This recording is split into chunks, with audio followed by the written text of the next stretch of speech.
Hello guys, আমি আপনাদের সামনে নতুন একটা চ্যালেঞ্জ নিয়ে আসছি। তো সামনে ইমাম সাহেব আছে, বাকি কথা সামনে হবে, চলেন। ইমাম সাহেব আসসালামু আলাইকুম। ওয়ালাইকুম আসসালাম। তো ইমাম সাহেব, চ্যালেঞ্জটা হচ্ছে আপনি যদি এখন নামাজ ছাড়তে পারেন তাহলে আপনার জন্য একটা ব্র্যান্ড নিউ আইফোন আছে।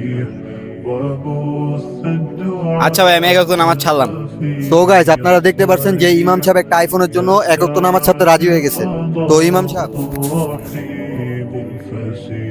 এই যে নেন আপনার ব্র্যান্ড নিউ আইফোন।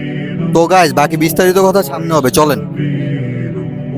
ভাই আসসালামু আলাইকুম। ওয়ালাইকুম আসসালাম ভাই। ভাই, আপনাদের জন্য আমি একটা চ্যালেঞ্জ নিয়ে আসছি। আপনারা যদি এক ওয়াক্ত নামাজ ছাড়তে পারেন তাহলে এই ফোনটা আপনাদের। ভাই, একক তো নামাজ ছাড়লে কি সত্যিই ফোনটা দিবেন? অবশ্যই ভাই, এটা আপনারাই পাবেন। ভাই একক তুই তো নামাজ ছাড়তে হবো, থাক ফোনটা লয়ে আলোই। ঠিক আছে ভাই, আমি রাজি আছি। না না ভাই, ফোন নিয়েন না, ফোন নিয়েন না।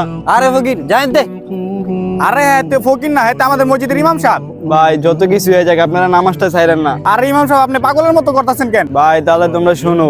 شط ذاك السقيم العليم وقد كان ভাই যত কিছু হোক, আপনারা নামাজ ছাইরেন না। এই নামাজ আপনাদেরকে আল্লাহর সাথে জোড়াই দিবে। আর ভাই এখন আমার আল্লাহর কাছে তওবা করা ছাড়া আর কোনো উপায় নেই। আসি ভাই। العظام